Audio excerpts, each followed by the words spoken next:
Hello everybody and welcome to my channel. So today we're going to be doing the Aries 2025 horoscope, which is very exciting.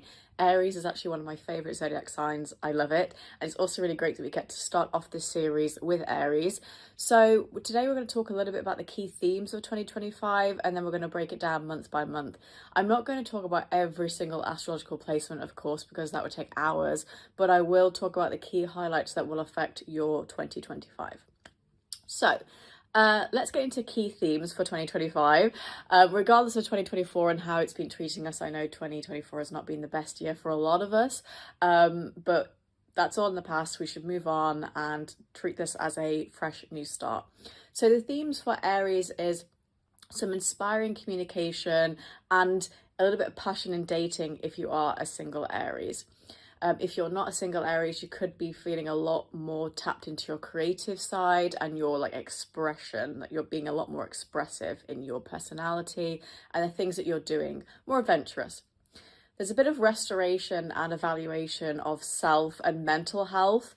The biggest theme for Aries really this year is particularly the focus on identity and purpose and self, because there are a lot of astrological transits going through your first house of self. So there's a lot of illumination on who you are as a person, maybe even your appearance as well in a sort of superficial way, but really more about the way that you are holding yourself in the world. And then finally, there are a little bit of financial shakeups, not necessarily a bad thing, just some kind of interesting financial news that might be coming to you, but a really nice focus on family as well. So those are the key themes. So, January 2025.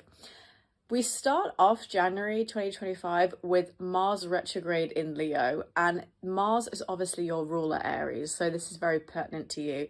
This has already been happening since the 6th of December 2024, but this will also carry on to the 6th of January in Leo specifically. So Mars is your ruler. It's the planet of war, aggression, sex drive, and Leo is also masculine and powerful, optimistic. It's the sun, right? So it is quite sunny. Together, this can create a lot of passion, but it can create a I will not quit mentality, right? I have a warrior who is optimistic. I can get angry easily, and I'm very ambitious. It can be really frustrating. It can be used for good, of course, because we can channel those passions, but it also yields a lot of frustration and anger too, so please be aware of that.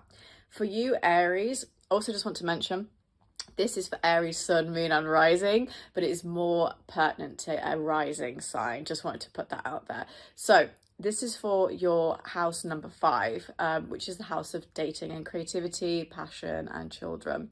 So you could have frustrations around these themes in particular, and you might specifically need to channel the passion of Leo and Mars into something positive.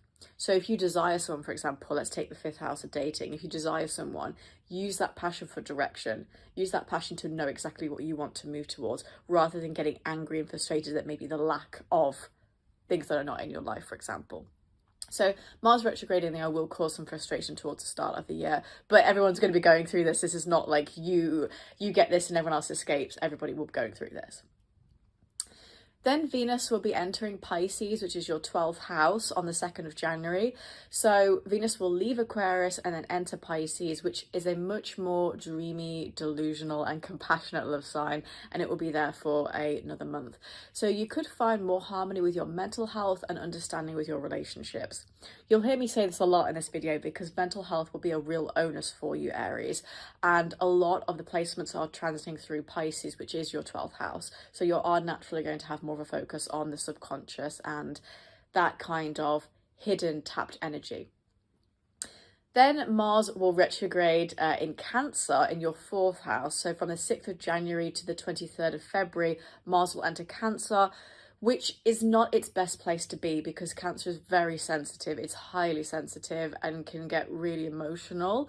And when Mars is there, it's just it's one of those, it gives me the vibe of when somebody screams and cries at the same time and you're like, wow, you're crashing out. It's not a good place for it to be. So this will highlight some frustrations within the home and family, because it's the fourth house for you.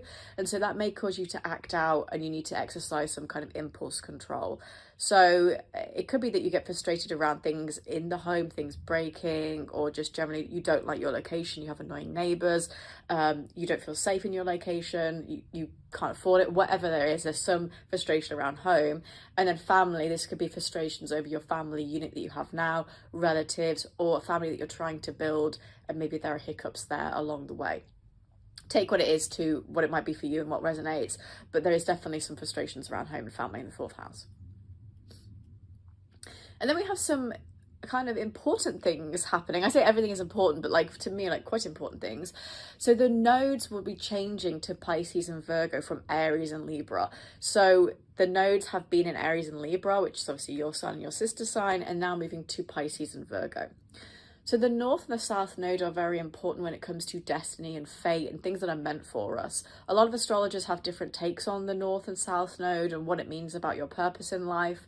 I have mixed views on them, but personally I like to see them in a very simplified way as something that is destined for you and something that is very karmic and past life. So your North node, for example, is your sort of purpose in life, or the lessons that are being revealed to you, right? So for example, my North node is in Libra, so I need to learn to be in a team more and be more of a team player, which is not normal to me because my South node is in Aries, so I do everything alone.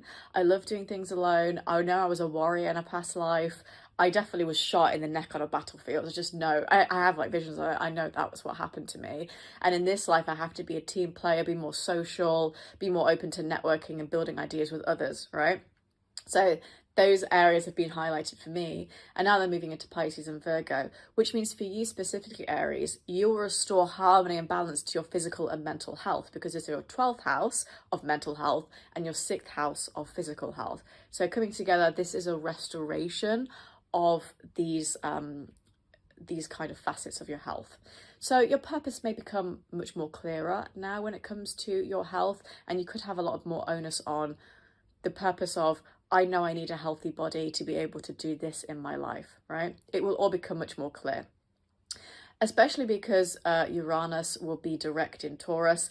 I know people say Uranus, but I sometimes like saying Uranus because I think it sounds better. But Uranus, let's say Uranus for now. We'll be direct in Taurus on the 30th of January. And this will make things a little bit more sort of like shake up, right? So it will go direct in your 2nd house of income and finances. So you may expect some unexpected shake-ups with finance. And if you experienced any financial issues from May to September last year, 2024, these may repeat now, or the lessons that you learnt during that period, you may be able to actually use now. But overall, your North Node in Aries story has been happening since 2023, and that's set you up for the life that's waiting for you now. So now in Pisces, you can really experience manifestation at its finest. And then you are kind of ready for whatever financial shakeups that Uranus wants to bring you as well. So you're kind of ready and prepared. And this is a nice kind of venture into much more of an onus on you and yourself. As I mentioned, this year is really about you. So having your mental health and your physical health in like a nice harmonious balance is really good for you. Okay, February 2025. So Venus will be entering your sign, Aries, on the 2nd of February. When Venus enters your 1st house of self, this will bring excitement and passion to love and commitments, because Venus, of course, is that lovey-dovey energy. This is very fun energy. It is very much, I'm going to call him no matter what energy. You know, I'm really going to go for it. I'm the leader. So you could be feeling a lot more like inspired action with romance. You could feel a lot more, if you want a specific thing with a career, for example, not even love, you have much more of a take charge energy, and you know that you're going to be attractive to somebody because that Venus sign is in your 1st house of self. So you're going to be able to manifest things much more easily, be magnetic and attracted to the world, and just generally get more opportunities in your life. What's really great about this as well is that it's quite an interesting placement for Venus. So Aries is kind of, it's basically not good in Venus, right? It's not good in Venus, right? It's in its best place in like Taurus or Libra. So Aries is not the best place for it to be. So it could be that there are some kind of unexpected feelings that arise, so things that are not normal for you, you don't really know how to handle them. But the best thing to do is know that you can manifest using this placement, so it is quite harmonious. I do say there is some issues where it's not the best place for it to be, but that won't affect it to like be detrimental for you in any way. It's just not as powerful as it could be, or not as harmonious as it could be, I should say. And then on the 2nd of February, sorry, Jupiter will be direct in your Gemini 3rd house. So this is beautiful. Jupiter, I love, my favourite planet because I'm ruled by Jupiter, so I have to say that, but it's a beautiful planet of luck and expansion. So there are expansive opportunities that you can pick up again now. This is very active. This is not a retrograde where we think about things. This is active. We are going for it. And you can have luck and success in communication, writing projects and novels, social media, academic writing and research papers, for example, and also just feeling much more productive and getting things done. So this is great energy for becoming more well-known as well, if you're trying to put your face out there on social media or for a writing project, and also getting communication from someone you like. So you can use the Jupiter direct in Gemini placement with Venus in Aries to get really nice communication from somebody, and you can manifest that as well. So that's nice. And then Mars will be direct in Cancer in your 4th house of home and family. So instead of evaluating your frustrations with family members like you did with the retrograde, things around the home, you know, and sort of stewing on them and festering and being like, oh my God, I'm harboring some resentment here, you can actually take more direct action. So you could have frustrations with home and family, and you're actually taking those frustrations out. Not physically, like we're not fisticuffs, but you know, like you're actually saying to a family member, this me off, you know, I don't like this energy, which can mean a couple of fights. Whether that is like, you know, a big fight or a smaller fight is up to you really. I always say, some people will say, you know, well, Mars was you know, in my sign and I didn't feel that angry. Everybody deals with anger in different ways. Like if you're just naturally not an angry person, you're not just going to become a complete rage monster because of astrology, right? It is an influence on us. It does not we're not puppets. It doesn't pick us up and change us, and it's an influence on us, right? So it's a kind of energy of I feel this way and I don't know why kind of energy, not so much of I've been indoctrinated and changed my personality and I'm a puppet of the universe. Like we are co-creators, right? So it may affect you in smaller ways, it may affect you in larger ways depending on your anger. Me personally, I got a temper that knows no bounds, right? So for me, I'm like, yeah, it's probably going to influence me more, but some people are very reserved and quiet. I wouldn't say boo to a goose, so it just depends. But as I mentioned before, Mars in Cancer is really highly sensitive. It's not its best place to be. So this could be some quite difficult energy. You might also find just in the world that there is some more kind of aggression when it comes to politics, because Cancer rules patriotism and heritage. So there could be some things in the news that you see where there's a lot more of a fight in politics, more aggression, things get a little bit underhanded. And you might also see, for example, mothers standing up for rights or saying we're not going to allow our children to be like this. There are a lot of facets that come with that as well. Okay, March 2025. So we'll start March on the 1st of March. Venus retrograde in Aries, your sign, 1st house of self. This can bring out some existing issues in your relationships. As I mentioned, Aries is not the best place for Venus to be. And you can get really annoyed by people more easily, especially because of the retrograde. So this could be you revisiting the idea of what you want a partner to be, revisiting any past issues that you've had, or kind of lamenting on things that have happened. And because this is Aries, it can be more angry. So you could be a bit more like, why they say it like that? Or somebody's ghosted you, for example, and you're thinking, what did I do wrong? And you become increasingly more angry at yourself and others around you because of the retrograde and because of this Aries placement. So you might want to be careful about not turning that inward, right? And being too sort of aggressive with yourself. So with this 1st house of identity, you need to kind of focus on self-love and forgiving yourself. Plus impulse control and discipline as well.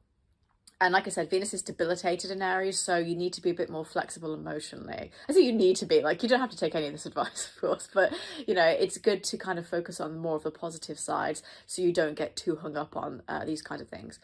Mercury will also enter Aries on the 3rd of March as well. So we kind of need a bit of ice water here, because you're going to be communicating in much more of a active, perhaps aggressive way. I don't like saying Aries is too aggressive, because like I know a lot of Aries and I think they're wonderful people, and they're not aggressive at all.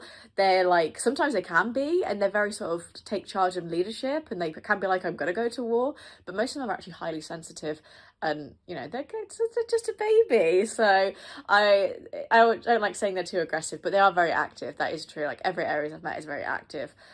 So we might need a little bit of ice water with this Venus retrograde in Aries. On the 14th of March, we have a Virgo lunar eclipse in the 6th house. I know what an eclipse hates to see us. We hate to see an eclipse coming. It's never nice, because it's very frenetic, odd energy. I always say, please do not manifest under eclipses. Like, it's just not good energy, because it can cause unexpected outcomes. So don't manifest. But Virgo is very strong, disciplined energy, and this can be a time to finish some important projects, because this is the 6th house for you. So this is physical health and also co-workers as well.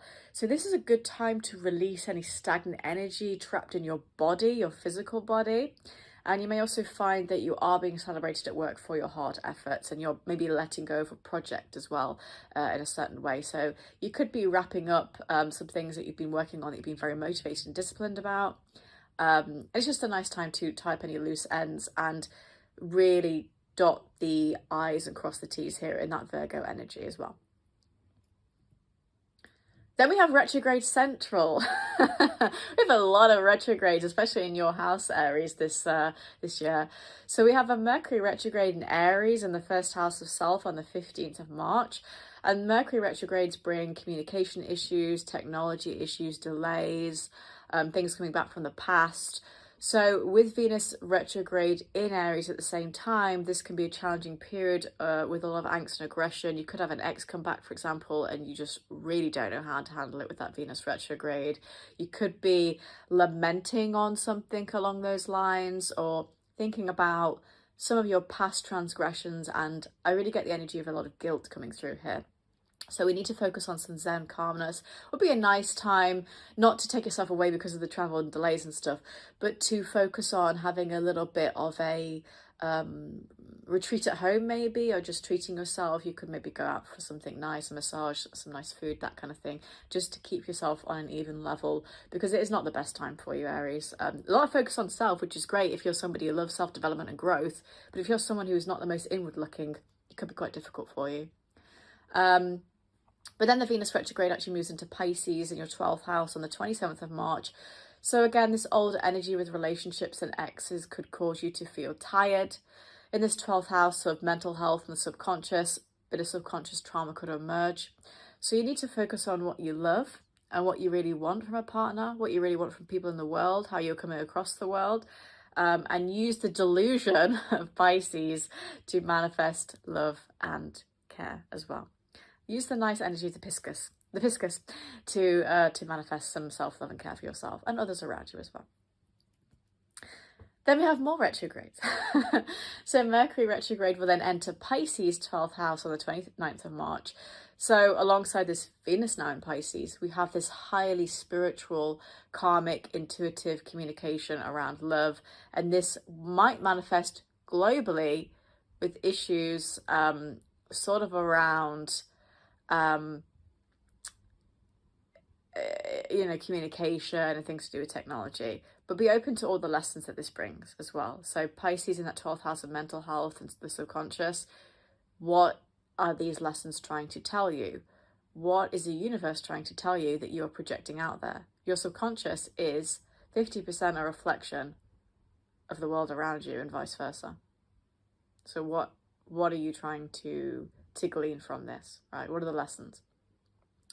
Then on the 30th of March, Neptune will be entering your Aries 1st house. Neptune is the planet of spirituality and clarity, and I see it as a mirror, right? In which case, sometimes a Neptune retrograde can have fog on the mirror, and when it's direct, it's a clear mirror. So Aries is very active with the spirituality in the first house as well. So again, you're feeling much more of a, I know my identity, I am clear on my identity, I'm transforming, I'm moving forward. I know what I want from people and what I am giving to people. The retrograde may cause difficulty in really seeing in the truth of that. But Neptune kind of also signals the spread of something, which worries me a little bit. I don't want to fearmonger. I'm not that kind of person. I think you also can't win in astrology. Some people say you're being too positive and some people say you're fearmongering. You can't really win. I just really do it on that I'm also a tarot reader as well, as a lot of people know from this channel. And I use my intuition. And the energy of Neptune with Saturn and Aries coming up in later in the year, this gives me energy of war. Not a full-blown war, but this is the spread of something. With Saturn and Aries is a heightened global war. We have wars all the time, but we don't know about it, right? We have wars in like Palestine and Israel, and that doesn't necessarily affect the West as such. We have wars in Ukraine and Russia, which does affect the world, but doesn't necessarily affect immediate people around it, right? So wars are always happening. But the fact that this energy together is like the spread of something, and then, I don't know, it just doesn't give me the best energy. But Neptune is about clarity and seeing things for what they are as well. So in Aries, this is more active. You're more active in your spirituality, just to put that other stuff aside. Then we have an Aries solar eclipse. So I think a lot of stuff going on in your house, very active here, on the 29th of March, in your first house of self and identity. So the Aries solar eclipse may trigger some energy in you, in which you need to sort of take action with issues arising now, some passions and some challenges. You might want to grieve on a particular topic, and you may wish to release some powerful energy. And this is much more of a focus on moving on to something new. It's not so much as the Virgo lunar eclipse where you're sort of lamenting. I really see this more as like you are pushing on to something new. So you might also want to reframe something rather than actually let it go, due to the retrograde. So think about things in the past, and it could be like, oh, I really like this person, for example, and I don't want to let them go, but maybe I need to reframe the way I see them and the way the relationship operates, that kind of thing. So in the first house of self, particularly, you could be feeling very linked to your purpose and how people reflect your identity and the people that you keep around you, right? So again, you could be reframing your sense of identity and your purpose in the world. It could be, maybe I can't do this, but if I reframe it in this way, it doesn't feel like such a loss. It's that kind of energy, really. So April 2025. So at the end of March to sort of April, this is your birthday month. So happy birthday in advance, Aries. So for this month, Mercury will be going direct in Pisces in your 12th house on the 7th of April. So communication and building up connections will be a lot easier now. You can communicate your feelings more.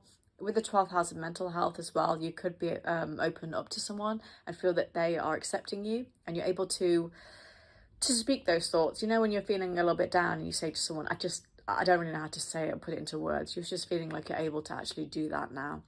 And because of that, you're able to build up some intimate connections with people. And you might also be able to feel you can affirm your manifestations out loud without fear or any repercussions. Then on the 12th of April, Venus will be going direct in Pisces in your 12th house, so a lot of Pisces energy here.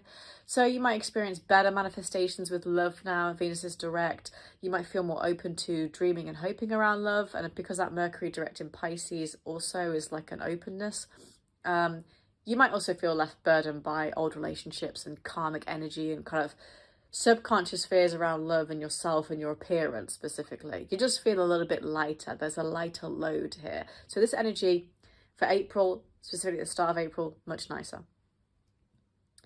Then I say the return, because things start going back into the houses. So Mars will return to Leo, your 5th house of dating and creativity, on the 18th of April. So think back to those issues in November and December 2024. What were they? What things were highlighted to you? What were you getting particularly frustrated about? And how did you deal with them? Did you deal with them in a very positive light, or were you struggling with them more? You can tie up those loose ends and feel more energy with love and creativity and any projects, but you have to be careful for the frustration and the heightened emotions that Mars brings, especially because Aries, this is your ruler. Then Venus will be back in Aries in the first house of self on the 30th of April. So you can bring any unfinished business from March back and deal with it head on in that active energy of Aries.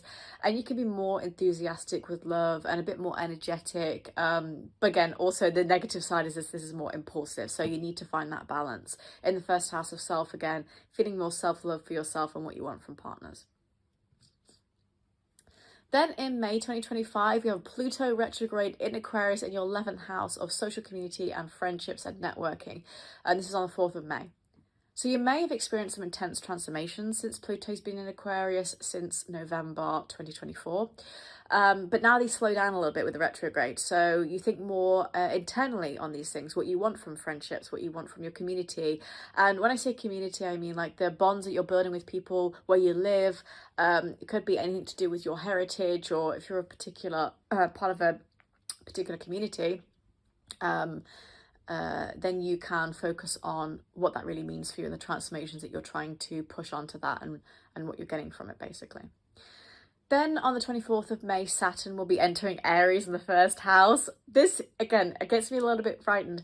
A lot of people will maybe say this is not scary, and that's fine. Like I said, intuitively, I just feel a bit weird about it. I'm not trying to scare or fearmonger anybody. It probably won't be too bad. You know, there's also stuff going on at the same time. It's just the fact that there's also Pluto retrograde in Aquarius and that social community as well. It's like, gives me the energy that people won't be as strengthened in their community and as like forgiving. So I'm just like, yeah, Saturn is a planet of restriction and lessons. It is, people always say, you know, Daddy Saturn won't ever steer us wrong, you know, won't ever put us in bad ways, but yeah, I don't know about that. Like, I'm a Capricorn rising and Saturn rules that, and my whole life I felt a little bit like, not sure about that, you know, but we won't cry about it. But Aries is also war as well, so this can be like a taunting energy for world leaders. I just see this a little bit more as like, you know, like, have you seen like those videos of Donald Trump like holds someone's hand and it pulls them in? And it's like a show of force, but like it's a kind of taunting energy at the same time. I don't like the energy of it.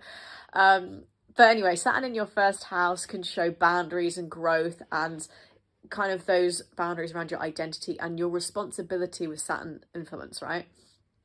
Aries is very forward moving. It's a leader. It's direct. Again, the idea that Saturn, which is all constrictive about boundaries, and Aries, which is a leader, again, it's the idea and that feeling that somebody's going to have to really bite their tongue or hold themselves. And because of that Neptune, the spread of Neptune, it just feels like it will be really difficult for them. So Aries is forward moving and active, and Saturn is like a rope around you, right? It's like the noose around your neck a little bit. So you really have to focus on here with the first house of self, working on as much freedom in yourself as possible, right? Freedom in your identity and your transformation, how you come across. You might feel that you have no control over the way people see you. I mean, you generally can't anyway, but you might feel really like, I just feel really restricted here, and like, I don't have freedom in who I am, or you feel like I will never be able to change. It's that energy of you're a monster and you'll always be a monster kind of thing. Like, not you specifically, but you know, there's kind of films where you see where it's like, you can never change. You feel like, can I change, right? There's that energy here. So putting aside any energy that comes from a global thing, this is kind of like, it may be difficult with boundaries and growth for you. So just be kind to yourself, work on being as free as possible. Don't get yourself into too many commitments that you're like, can't get out of. Then June 2025, Jupiter will be entering Cancer. Beautiful energy. Oh, Cancer loves to be with Jupiter. You know, Jupiter loves to be in Cancer. It's a nice energy here. And this is the 4th house of home and family for you. So if you have Cancer placements, this is wonderful for you. Beautiful energy. On the 9th of June, this will happen. Mercury will be entering Cancer the day before as well. So great communication for starting a family. If you have a partner, or you will maybe get a partner, you have much more chance of being able to talk to them on the level and say, you know, what are your goals and values for the family? And you totally agree on it. And you build bonds that way, all right? Jupiter is just so new in Cancer as well for the next year. So great for new home or a new location, better emotional support from Cancer, and again, for building a family. So lovely energy. Again, Jupiter is expansive. So this is all about building something in the home and family. So you could be, you know, getting a house and then renovating it. Could be building a family. You could also find that if this is not you specifically, someone in your family builds up more bonds. So you have like siblings that have children and you have nieces and nephews, or someone gets married and then you now have a load of in-laws that are part of your family. It's an expansive, growing energy. So it doesn't have to be specifically your family, because you might be like, I don't have a family, but it could be like other people or relatives or like your community. And then on the 17th of June, Mars will enter Virgo in your 6th house. So this is really fabulous energy for work and career, especially with co-workers and getting on with co-workers. The only issue when I say getting on with co-workers is that Mars is obviously frustration and anger, right? So you could have some arguments with co-workers, but I see this because of Virgo being very disciplined, that it actually helps in the long run. So you could have a frustrating argument with somebody, but then it's like, right, you got angry at me because this thing that we work on together is not efficient. So how can we work on it being efficient? And then things become better that way. So I don't really see it as being the worst energy, personally. It's a great time to use any of those frustrations in the gym as well to better your wellness routine. If you're feeling very frustrated by the Mars influence, just go to the gym and use that influence. Be like, well, if they're going to treat me like that, then I'm going to get a hot body just to spite them. Or use any of that motivation to get ahead at work as well. So use this energy for good. Okay. July 2025, Neptune will be retrograde in your Aries first house of self again on the 4th of July. So this Neptune retrograde will bring foggy energy, and in Aries this can be like fighting against the wind, right? Because when you can't see anything and you're trying to fisticuffs fight through it, it's literally like you're going to hit someone you don't mean to, right? So you need to try and stay tapped into your intuition. Don't be too impulsive. I feel like a lot of this video is like, don't be impulsive. But in the first house, focus on understanding your identity and not losing yourself. That is the big energy here. You do not want to lose yourself, right? So I wouldn't make any harsh changes to your appearance either, because no one wants to cut their hair in a mirror that they can't see themselves properly in. Right? So don't let any rage get you where you're like, I can't see things clearly, I'm so frustrated, I'm just going to act out. Just be careful, right? Then Uranus will enter Gemini 3rd house on the 7th of July. Uranus is quite settled in Gemini because of the communication house. So this will bring out of the box ideas, innovative ideas, and we could see more exciting things in the news, specifically about new innovations. But specifically for you in the 3rd house, you need to open your mind to new ways of thinking, and communicating, and new stories around your life as well, like new narratives. Like you could find yourself being much more of a lover of reading fiction around this time, or watching something that shocks you and then it makes you really think about life. If you watch those films or TV shows that talk about technology specifically, and then you're like, this really made me think about how I want to operate with things in my life, like what's I going to do? Or for me, for example, just using this example, I will watch something that's really shocking, right? Like it's very Uranus, and then I'm like, I want to write a story that's so shocking like that. So it could be a number of those things really, but it is kind of like out of the box ideas and very innovative, and I like that energy. Okay, then we have more retrograde. So we have a Saturn retrograde in your Aries first house on the 15th of July. So this will restrict our options even more, and again it can make you feel very trapped to your identity. Like I talked about Neptune being a little bit sort of like, I don't want to lose myself. This is very much like I feel trapped. I also don't want to lose myself. We can use the Aries energy though to tap into creativity and kind of remind ourselves that there are several options out there. I think with Saturn retrograde, with those constrictions and rethinking about what's keeping us trapped in our boundaries, the best thing to do is to really do like one of those big mind maps, right? Where you're like, okay, at first I thought I only had one option or even two options. I now know I have several. I have like 7 or 8, right? It's more about getting yourself feeling good about things that will give you some more freedom and will open you up to more things around the way that you are operating in the world, if that makes sense. Then we also have a Mercury retrograde in your Leo 5th house on the 18th of July. Great time for revisiting or having a second chance with someone you're dating, or kind of revisiting a passion project or something creative, right? So exes can come back during this time, and because you're kind of revisiting it in that 5th house of dating and creativity, this is a lot more apparent. There is also issues with communication here, so just be careful with that as well, because you could get like a text from someone, it's like, hey, you want to meet up, and you're like, oh my god, yeah, and then they just ghost you again. You're like, what? So it can be a little bit like, it is 1 foot on the ground, 1 foot off. But this is just great energy for revisiting a creative project, but remembering it doesn't have to be perfect at the same time as well. Then we go into August 2025. So Mars will be entering Libra in the 7th house of committed relationships for you on the 6th of August. Mars and Libra are complete opposites. You know, men are from Mars, women are from Venus, as the old saying. So this is about understanding a partner to the fullest because, you know, Aries, Mars, Libra, Venus, these are like sister signs. So Libra is the 7th house of committed relationships, and this is great energy and drive for a partner or potential partners, and also for business partners as well. So you may feel a little bit sexually frustrated because of that Mars energy, and you may also want to start asking for commitment, and if you don't get it, you get increasingly frustrated. So there are some frustrations and energy around, you know, committed relationships particularly. But again, use that passion of Mars to be like active, and I'm going to go for it.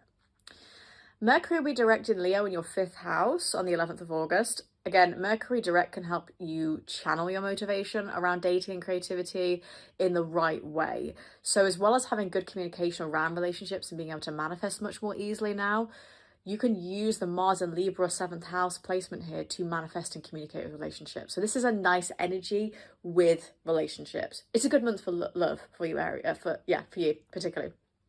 Venus will also enter Leo in the 5th house on the 25th too. So again, this will kind of enhance the love prospects as well. So this is a nice energy. September 2025, Saturn will enter Pisces 12th house for you on the 1st of September. Saturn will now stay in Pisces for the rest of the year, right? So it's Saturn and Pisces kids, me, can revisit any lessons from the past 2 to 3 years. You think you're over with it and it just comes back. It's like, I always feel, sometimes I have this thing in my head about astrology where it's like, you know, like in the old days where they used to bury people and put like a thing on their neck because they thought they were vampires, and they would like, every time they would wake up and they would like get their head chopped off. I feel like we need to do that with some of these placements because I'm like, dude, just, I don't need any more of this energy. Just do it. But I'm also happy that Saturn's not in Aries, so, you know, we're okay. For you, specifically Aries, with this, you need to revisit your subconscious fears and beliefs and any constrictions that you have around that affect your mental health specifically. And again, a focus on your wellness routine and being much more free and feeling, you know, as relaxed in your body as possible. We then have a Uranus retrograde in Gemini 3rd house on the 6th of September. This can slow down any kind of new ideas and innovations or writing projects for you that you've been working on. And again, you may have a shock or a change that you don't want. You could receive some news because of the communication house that you don't necessarily expect. It doesn't have to be too bad. It could be a little bit unsettling or just, you know, what? Where's that come from? And you could also feel in a rut as well, and you're not really sure how to get out of that energy. It just feels like day in and day out type of thing where you're like, oh, for God's sake. So again, with that Saturn and Pisces energy as well, could affect your mental health quite badly. We'll say badly, but you know, it has an effect. So eclipses, yay, we love eclipse season. So we have a Pisces lunar eclipse in your 12th house on the 7th of September, and we have a Virgo solar eclipse in your 6th house on the 21st of September. So with a Pisces lunar eclipse, this is an end and release. This is a great time to let go with capitals of subconscious fears and beliefs. This could feel really cathartic, like the end of a film for you, like when you end up jumping in a lake and being like, oh, I feel so cleansed, especially in that 12th house of mental health and karma. So this is a very cleansing period for you, letting go of any of those subconscious fears. This is really like, this does not serve me. Talking to myself in a bad, negative way does not serve me, right? With the Virgo solar eclipse, you can start something new at work with a project or connect with a new coworker. It could be a project with a coworker. You could also start a new wellness routine and use the Venus and Virgo energy to meet someone in that environment, right? So you could be like, I'm going to go to a spa or a gym or join an archery club, whatever it may be. And then you can use that to meet somebody if you're not already with someone. Then October 2025, Pluto will go direct in Aquarius 11th house on the 13th of October. So you can focus on these major transformations and revelations now with friends and your community and networking, and glean those lessons, and you can actually move forward with it. So this is quite nice. This is like, yeah, I don't feel like I have to sit and lament on these anymore. I can be much more active with those transformations. Neptune will then enter Pisces in your 12th house on the 22nd of October. Neptune returns to Pisces, right? Spiritual meets spiritual. I mean, Pisces is so spiritual and so is Neptune, so this is beautiful. I mean, they're together, right? So you can revisit some subconscious beliefs and focus on clarity with your mental health. And this is also a great, great time for meditation specifically and tapping into your spiritual side even more. Like I said, Neptune and Pisces go hand in hand. So this is a beautiful energy to understand yourself more and really see things for what they are. So November 2025, so Uranus will be entering Taurus in the second house on the 7th of November. So this is innovation and shake up with finances, but it's more so focusing on the resources you have and thinking about new ideas and also new ways that you can get income as well, so the income streams.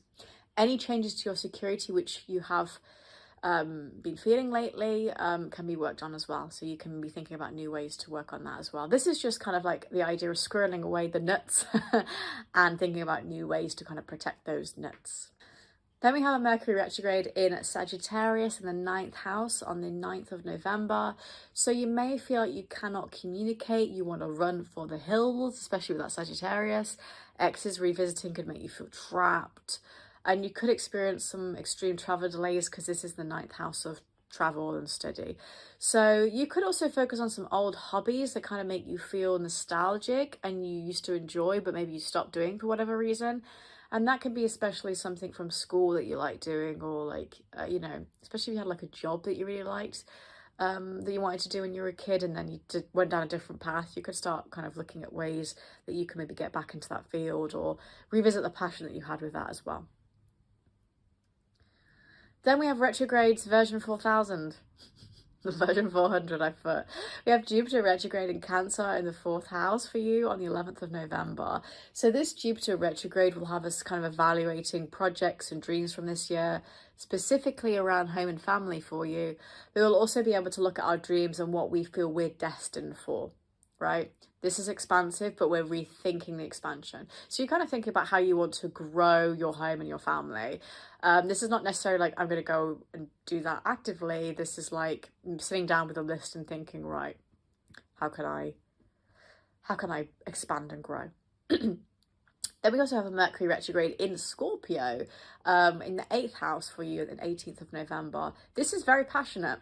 You know, this is la passion. Exes could return with a full force here, especially because Scorpio 8th house, especially with a friends of benefits kind of ex, right? If you don't have an ex, that's fine. But this is very sort of like intimate energy. Could also be a friend as well. You could have issues around making the right choices with finances and investing, and also opening up to others and trusting others as well. So you might want to be careful about how you communicate, because some people may not take it in the way it's intended. Then we have some directs. So we had retrogrades, now we have directs. We have Saturn direct in Pisces in your 12th house on the 27th of November. This can give us a tiny bit more freedom and a bit more clarity, right? Especially around responsibility. You feel a little bit less trapped in a mental health spiral, but you also feel more open to manifestation, feelings of openness. So this is much more understanding, but also clarity around your boundaries as well when it comes to your mental health. So you're going to be like, I don't want to do this because it negatively affects my mental health, and maybe this upsets you, but I have to do this for myself. I have to set this boundary, right? That also means removing people from your life as well. Then we have Mercury direct in Scorpio 8th house on the 29th of November. This is the last Mercury retrograde of the year, so now we go direct. We can move forward, and for you, you can make good investments with this 8th house energy. Be more open to trusting people in your life and also communicating with a work partner as well in a good way, because that kind of shared energy of finances. Then on December, the last month of 2025, we have a Mars retrograde in Leo again in your 5th house on the 6th of December. Mars will be retrograding in Leo, and this will bring irritation, frustration, and anger again around the theme of dating and creativity and matters of creative expression. So try to focus on creative projects or hobbies that don't need perfection. Or you could be even more spontaneous with dating and being a bit more like, screw it, I'm just going to do it. I'm going to use that passion to be like, whatever. It's very much a, I got for the hell of it kind of mood. You know, you are frustrated about things, but it's like, you know what? Especially because that Mars, Leo energy with the 5th house could again be sexual frustration. You're like, screw it, I'm just going to do it. So this can be impulsive and a little bit more sort of, like, especially for you, Aries, be impulsive, and it doesn't necessarily like bring calm energy, you can use that passion in a very sort of like expressive way. I think having passion in that house of creative expression is always quite nice, actually. And then we have Neptune direct in Pisces 12th house. So Neptune direct will bring that clarity, and in the 12th house of mental health and subconscious, heightened spiritual insights. So again, this is a great energy. So we're coming to the end. I feel like I was here talking for ages. Overall, no one to change but self. This is a lot of focus on your identity, the way that you come across the world, your purpose, and you will get a number of feelings around that: clarity, frustration, expansion. There's so many things that are coming to you, but really this is a very, very transformative, powerful year for you, Aries, because you're focusing on yourself, you're focusing a lot on your mental health, and you're also focusing on your home and your family as well. So there's going to be some interesting insights here. I don't necessarily see Aries as being the a lucky sign this year, but I also don't see it being a terribly unlucky either. So I think you're just like, it's okay. I think if you're somebody who's inward looking and you're very sort of spiritual, I mean, I'm hoping you are spiritual watching this video, but if you're quite spiritual, you might see this as a really good thing because you focus on your identity and yourself, and it's like, this is a really good energy. I like focusing on myself. I think once you focus on yourself and you transform your identity, it reflects outwardly, so you also change your reality and the things that are happening in your world as well, and then you also help others. So I see this as really great energy. So Aries, I hope you enjoyed that video, and I hope you have a wonderful 2025. Hope you have a lovely Christmas and New Year's as well. And if you have any questions or you want anything clarified, please just put a comment in the comment section, and if I see it, I will reply to it, and I will try to give you that knowledge. But I hope you enjoyed this, and I will see you on the next video, which will probably be a January 2025 horoscope. Bye.